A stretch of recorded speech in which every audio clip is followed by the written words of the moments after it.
జగిత్యాల జిల్లా కార్యదర్శి కృష్ణారెడ్డి గారు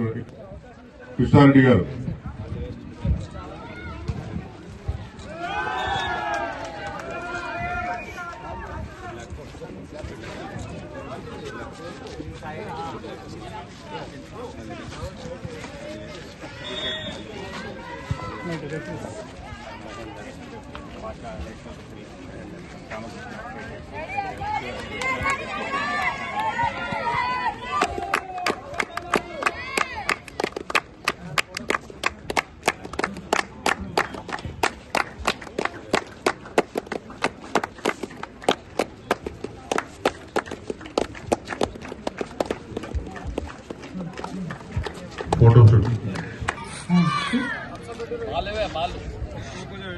బాల్ తీసుకురా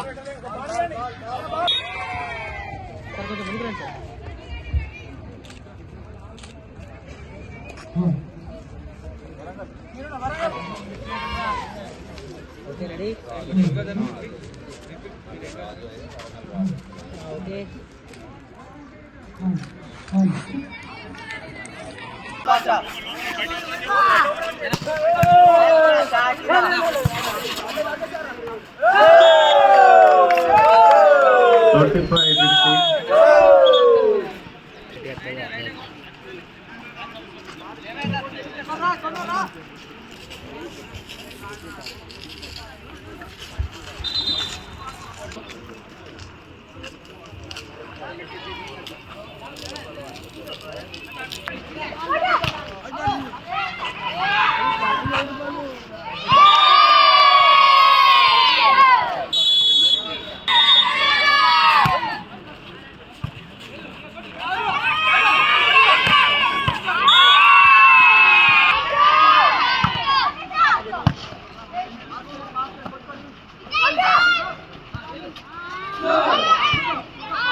కలిగినాక తెలుస్తుంది 45,000 వచ్చినాయి.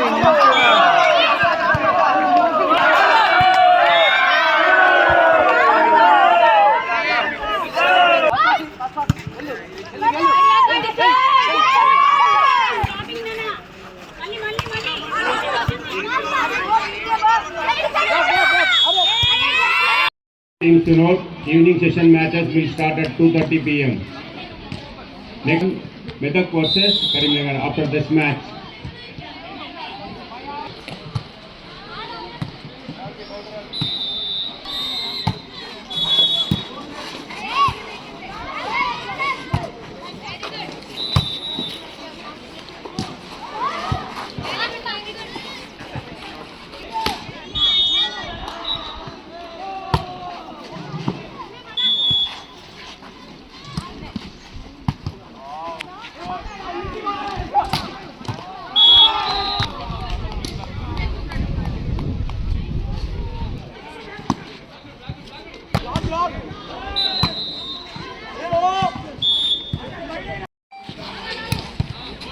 Afternoon matches will start at 2:30 p.m.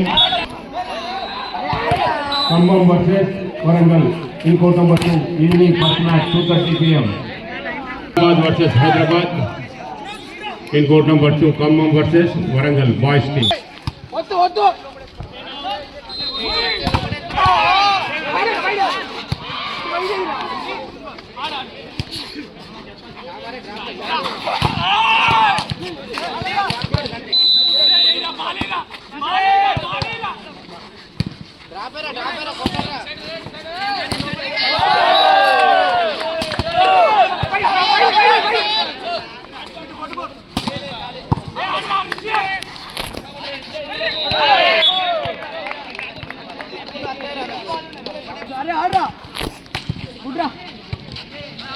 Pass well. Cisco.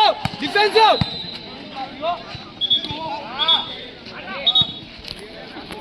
Shooting చేయి Raman. Out.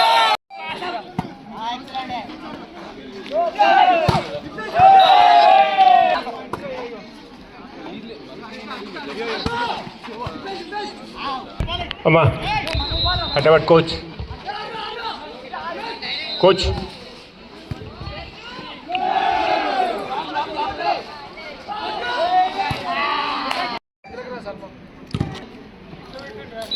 Nizamabad team coach और कैप्टन विकेट ऊपर जाएगा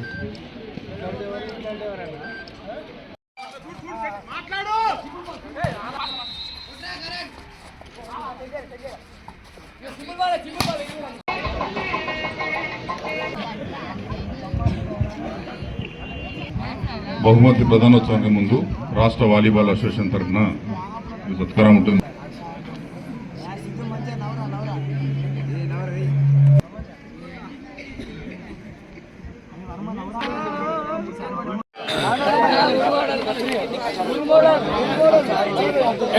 బాబు బాబు సరేండి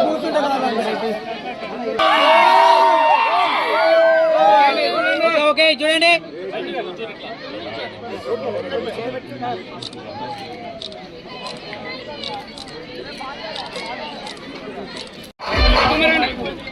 శేఖర్ సార్ సార్ సార్ చూడండి.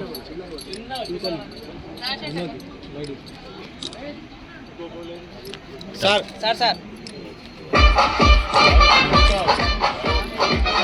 ఓకే ఫోన్ అటెన్స్ ఉంది. నేను స్టేటస్ ఇది జరుగు స్పీకర్ దగ్గర నాకు రికార్డు కావాలి. ఓకే మాట్లాడుకుంటే అమ్మాయి వేసుకున్న ఇటు చివరికి మీరు కొంచెం ఇటు జరగండి. కోచ్ కోచ్ కోచ్ మీరు నేడం కన్నాడని కొంచెం ఇటు ఉండండి. కెమెరా సైడ్ ఉన్నారు.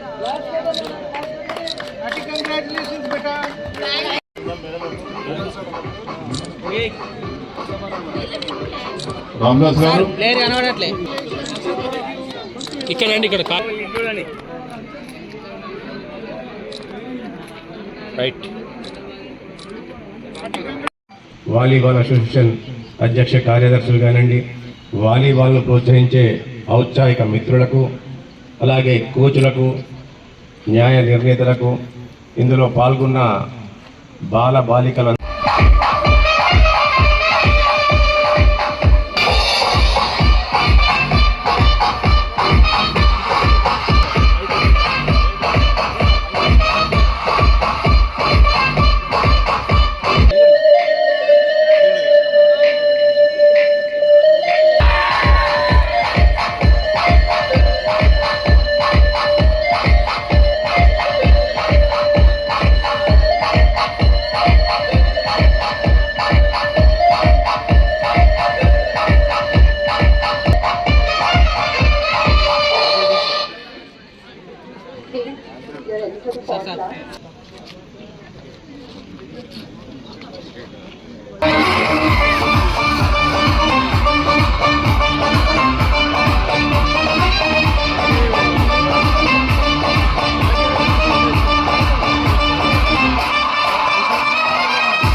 రచన ఓకే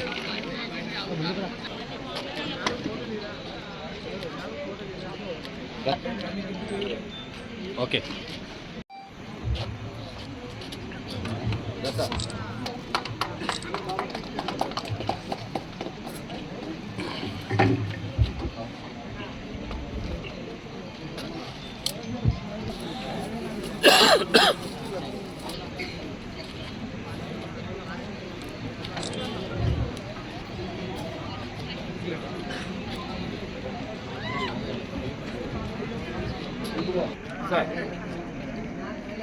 రచన రెడ్డి గారు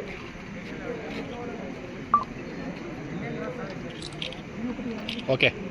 గత 2 సంవత్సరాల క్రితం ఈ రాష్ట్రంలో తెలంగాణ ప్రజలందరూ కూడా ఎన్నుకున్న ప్రభుత్వం కాంగ్రెస్ ప్రభుత్వం యమున రేవంత్ రెడ్డి గారి ఆధ్వర్యంలో ప్రతి అంశాన్ని కూడా సృజిస్తూ వెనకడనేవాళ్ళు విద్య లేనివాడు వింత శిశువు అని చెప్పి, వింత పశువు అని చెప్పి, అదే మాదిరిగా క్రీడలు కూడా అవసరం అని చెప్పి చిన్నప్పుడు ప్రతి బల్లో కూడా క్రీడా ప్రాంగణాలు పెద్ద పెద్దగా ఉండేవి.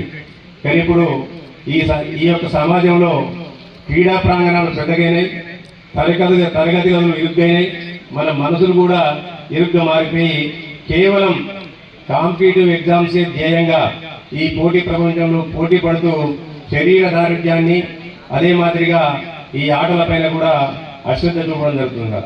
అదే మాదిరిగా ఈ రాష్ట్రంలో ఎప్పుడైతే యనమల రేవంత్ రెడ్డి గారు ముఖ్యమంత్రిగా ప్రమాణ స్వీకారం చేశారో ఇలా విద్యతో పాటు క్రీడలను కూడా ప్రోత్సహించాలన్న ఉద్దేశం కొద్దీ అనేక దేశాలు కూడా పర్యటించి ఇప్పుడు ఇలా క్రీడలను కూడా ప్రోత్సహించే దిశగా ఈ రాష్ట్రంలో ఈ దేశంలోనే ఎక్కడ లేని మాదిరిగా క్రీడా యూనివర్సిటీని స్పోర్ట్స్ యూనివర్సిటీని స్థాపించడానికి పెద్ద ఎత్తున సన్నాహాలు చేపడుతున్నారు. ఇవాళ అతను కూడా స్వతహాగా ఒక క్రీడాకారుడు కాబట్టి క్రీడల పట్ల ఒక అవగాహన ఉండి ఇవాళ మానసిక ఏ విధంగా విద్యను మనం అభ్యసించడం వల్ల మానసికంగా ఈ ప్రపంచంలో పోటీ పడుతున్నామో అదే మాదిరిగా శారీరకంగా కూడా మనం ఆటల్లో పాల్గొని ఈ పోటీ ప్రపంచంలో పోటీ పడి ఇలా ఒలింపిక్స్ లో కూడా మన ప్రాంత పిల్లలు మన తెలంగాణ పిల్లలు ఈ పోటీ ప్రపంచంలో ఇలా ఒలింపిక్స్ లో కూడా పాల్గొని ఇలా మన తెలంగాణకు ఒక గొప్ప వన్య దేవాలన్న ఉద్దేశం కొద్దీ ఇలా స్పోర్ట్స్ యూనివర్సిటీని ఇక్కడ తీసుకురావడానికి అనేకంగా శ్రమించడం కూడా మీ అందరికీ కూడా తెలుసుకోవాలి. అదే మాదిరి సిరిసిల్ల ప్రాంతానికి సంబంధించిన వరకు ఈ ప్రభుత్వం వచ్చిన తర్వాత ఎప్పుడైతే మిత్రుడు శ్రీకుమార్ గారు ఇక్కడ మాకు ఆర్చరీ అకాడమీ కావాలని చెప్పడం జరిగిందో, ఎందుకంటే ఆర్చరీకి ఈ ప్రాంతంలో పిల్లలు పెద్ద ఎత్తున ఆసక్తి చూపుతున్నారు. ఆర్చరీ అకాడమీ కావాలి అనగానే ఇమీడియట్ గా అప్పుడు ఎప్పుడంటే మంత్రి గారు ఉన్నారు, అప్పుడు మంత్రి గారు లేకుండా అప్పుడు స్పోర్ట్స్ మంత్రి కేవలం ఇలా రేవంత్ రెడ్డి గారే ఉన్నారు. అప్పుడు శివసేన రెడ్డి గారిని తీసుకొచ్చి ఈ యొక్క స్పోర్ట్స్ అకాడమీని కూడా ప్రారంభించి త్వరలోనే దానికి కూడా అఫీషియల్ గా ఒక స్పోర్ట్స్ అకాడమీని ఇక్కడ ప్రారంభించడానికి సన్నాహాలు చేపడుతున్నాం. అంతేకాకుండా ఇక్కడ ఆడుకునే విద్యార్థులకు అందరికి కూడా మళ్ళీ వ్యాయామం మంచిగా ఉండాలని చెప్పి ఉద్దేశం కొద్దీ వారు అడిగిందే తడవుగా ఇమీడియట్ గా అప్పుడున్న కలెక్టర్ గారిని రిక్వెస్ట్ చేయగానే వారు కూడా ఇక్కడ ఒక జిమ్ కూడా ఏర్పాటు చేయడం జరిగింది. అంతేకాకుండా అప్పుడు ఇదే ప్రాంగణంలో ఒక స్విమ్మింగ్ పూల్ కూడా ఏర్పాటు చేసుకుని చెప్పినప్పుడు ఇవాళ ఎందుకంటే ఇక్కడ ప్లేస్ తక్కువగా ఉంది కాబట్టి స్విమ్మింగ్ పూల్ ఇక్కడ వయవులు అయిద్దో కాదన్న ఉద్దేశం కొద్దీ ఇక్కడ స్విమ్మింగ్ పూల్ కూడా దీనికి అనుబంధంగానే పక్కనే రగడు గ్రామంలో శాంక్షన్ చేయడం జరిగింది. దానికి భూమిని కూడా కేటాయించడం జరిగింది. ఇవాళ అది ల్యాండ్ ఎక్విజిషన్ ఇవాళ ప్రాసెస్ లో ఉంది. ఇవాళ ఏది ఏమైనప్పటికీ కూడా ఈ ప్రాంతంలో పుట్టిన బిడ్డలుగా ఈ ప్రాంత సర్వతోముఖికి ఈ ప్రాంత సర్వతోముఖ అభివృద్ధికి మా శాయశక్తుల ప్రయత్నం చేసి తెలంగాణ జిల్లాల్లో ప్రతి రంగంలో కూడా సిరిసిల్ల ప్రాంతాన్ని ముందుంచడానికి ఈ ప్రాంత బిడ్డలుగా మేము మా శాయశక్తుల ప్రయత్నం చేస్తామని చెప్పి మీకు ఈ సభాముఖంగా హామీ ఇస్తున్నాను. ఈ ప్రభుత్వం ఎన్ని అప్పుల కుప్పల్లో ఉన్నప్పటికీ కూడా ఆర్థికంగా ఎంత అస్తవ్యవస్థలో ఉన్నప్పటికీ కూడా ఇలా ప్రియారిటీ బేసిస్ మీద మనకు కావాల్సిన అంశాలు ఏవైతే ఉన్నాయో వాటన్నింటిని కూడా ఒక్కొక్క అంశాన్ని నిదానంగా తప్పకుండా మీరు అడిగిన వసతి గృహ ఏర్పాట్లను కానివ్వండి, ఇక్కడ ఉన్న సింథటిక్ ట్రాక్ కానివ్వండి, వీటన్నింటిని కూడా త్వరలోనే మీకు తీసుకొచ్చే విధంగా నేను శాశ్వత ప్రయత్నం చేస్తానని చెప్పి మీకు హామీ ఇస్తూ ఇక ఈ స్పోర్ట్స్ లో ఎవరైతే గెలిచినరో వారందరికీ కూడా శుభాకాంక్షలు తెలియజేస్తున్నాడు. ఎవరా అదే మాదిరిగా గెలిచినంత మాత్రాన మీరు గొప్పలు కాలేదు, ఓడిపోయిన వాళ్ళు ఎవరు కూడా వాళ్ళు వీక్ అని కూడా అనుకోకూడదు. ఇలా ఈ రోజు ఓటమే రేపటికి గెలుపుకు నాంది అనే ఒక సూత్రాన్ని పెద్దలు అనేక మార్లు చెప్పారు. ఇలా గెలుపు అనే ఒక ధైర్యంతో మీరు విర్రబీగిపోతే మళ్ళీ మీకు భవిష్యత్తు ఉందని ఈ గెలుపును ఒక ఆసరాగా చేసుకుని ఇవాళ జిల్లా స్థాయిలో గెలిచిండ్రు, రేపు రాష్ట్ర స్థాయిలో గెలవాలి, తర్వాత నేషనల్ స్థాయిలో గెలవాలి, ఆ పైన భారతదేశానికి వన్నె తెచ్చే మాదిరిగా ప్రతి అంశంలో కూడా మీరు ముందుండాలి. విద్యతో పాటు మీ క్రీడలను కూడా ముందుకు తీసుకెళ్లి ఇలా తప్పకుండా నేషనల్స్ లో ఎవరైతే ఉన్నారో గత కాలంలో 1% రిజర్వేషన్ ఉండేది స్పోర్ట్స్ కోటా అన్ని రంగాల్లో కూడా తప్పకుండా ఈ ముఖ్యమంత్రి గారి ఆధ్వర్యంలో మళ్ళీ స్పోర్ట్స్ కోటా తీసుకొచ్చే విధంగా మా వంతు కృషి చేస్తామని చెప్పి మీకు హామీ ఇస్తూ ఈ అవకాశం ఇచ్చిన ప్రజలందరూ కూడా పేరు ధన్యవాదాలు.